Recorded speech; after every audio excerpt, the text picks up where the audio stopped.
of you have ever had milk tea? Quite a lot, right?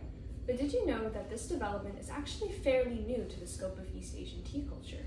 Cultivation of tea started in 6,000 years ago. That's 1,500 years before the pharaohs of Egypt built the pyramids of Giza. According to Ted Ed, the legendary herbalist Shen Nong sat under a tree, the Camellia sinensis tree, with a pot of boiling water when a leaf suddenly dropped down into his pot. He drank the liquid from it, and that's how tea cultivation started in China. Today, I'll tell you about how Chinese tea culture has developed through the ages into the modern day and the significance that it has for Chinese people. By the end of my speech, you'll be able to describe Chinese tea development, cultural significance, and the types of teas that we commonly see today. Now that you know what my speech is about, let's get started on the early cultivation of tea and usage.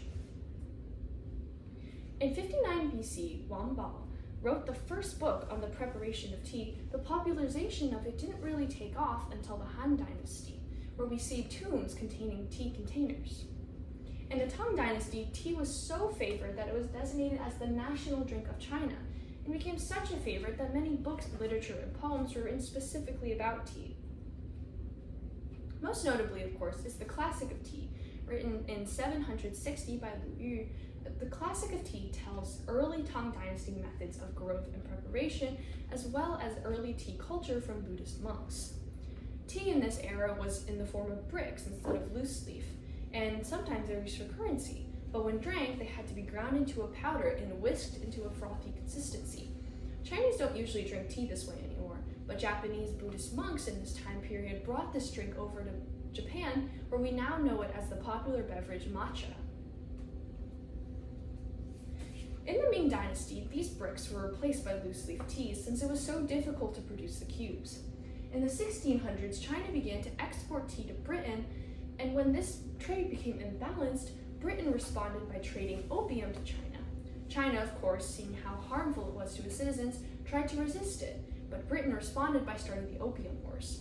Even though Britain had won the Opium Wars, they still sent representatives from the East India Company to China to steal tea-making techniques and start Indian tea colonization and cultivation, which eventually overtook Chinese tea plants. So now that you know a bit about the history of tea, it's time to zoom into China and discuss what Chinese tea culture developed as.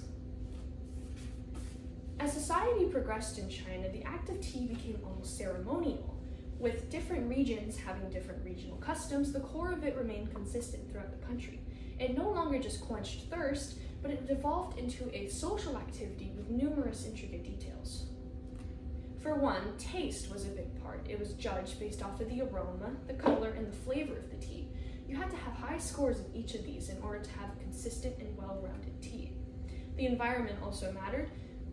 The atmosphere, music, and the company of the people you were with all mattered to contribute to the tea experience. Most notably, though, is the philosophy behind it. Tea in China became a way to unlock meditation and deep thinking. Thus, it is customary to talk about topics like ethics, morality, and philosophy while drinking tea. Another big part of tea culture is the tea performance.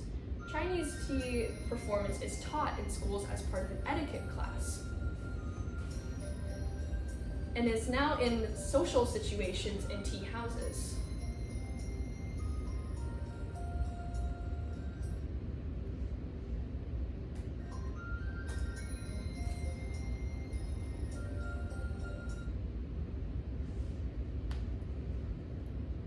Very often, people will have a tea pet or another tea animal on their tea tray, which they'll feed their fresh tea to in order to bring luck or prosperity to their lives.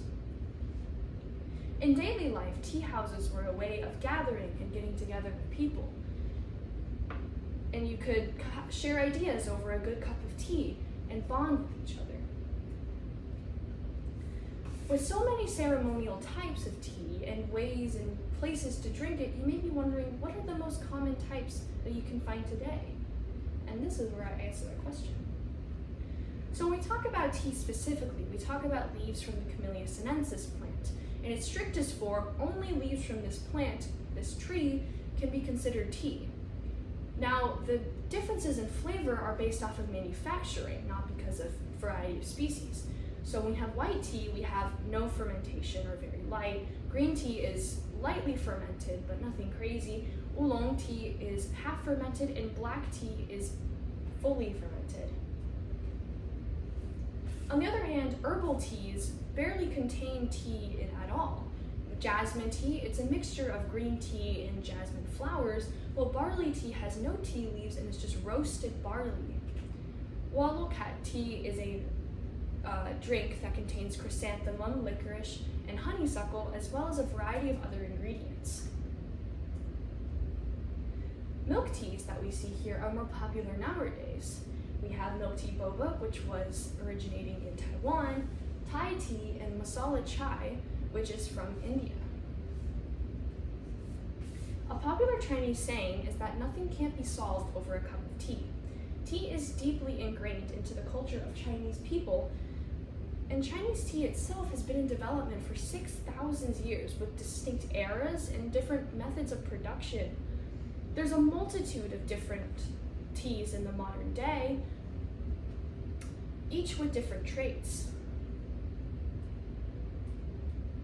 So the next time you have a cup of your favorite tea, remember these facts and think about the millennia of history and refinement that it took to get to this point. Thank you.